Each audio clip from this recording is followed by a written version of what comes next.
ഇതിൽ നിന്ന് നമുക്ക് ക്യാബേജിൻ്റെ പുതിയൊരു തൈ ഉണ്ടാക്കിയെടുക്കാൻ പറ്റും.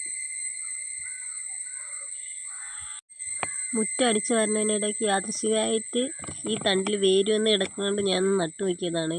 അതിപ്പോൾ ഇങ്ങനെ പൊടിച്ച് നിൽപ്പുണ്ട്. ഇവിടെയൊക്കെ നല്ലപോലെ വേറെ തൈ വന്നിട്ടുണ്ട്.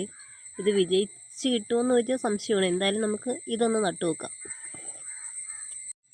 ഈ ഗ്രോ ബാഗിൽ നടാമേ പാവൽ നട്ടിരുന്നതാണ്. വേപ്പൻ പിണ്ണാക്കും ചാണകമൊക്കെ ചേർത്ത് നല്ല വളക്കൂറുള്ള മണ്ണാണ്. നമുക്കിതൊന്ന് ഇളക്കിയിട്ട് ഇതിൽ നട്ടു കൊടുക്കാം.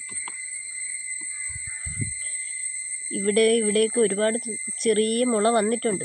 നോക്കാം. ഇതിരിക്കട്ടെ, പൊടിച്ചു വരട്ടെ. പിന്നെ ഇത് ഓണത്തിന് വിളവെടുക്കാനുള്ള ഇഞ്ചിയാണേ. നമ്മളെ വീട്ടാവശ്യത്തിനും അയൽവക്കത്ത് കൊടുക്കാനും കടയിൽ കൊടുക്കാനും ഒക്കെ കിട്ടും ഗൈസ് ഇത്.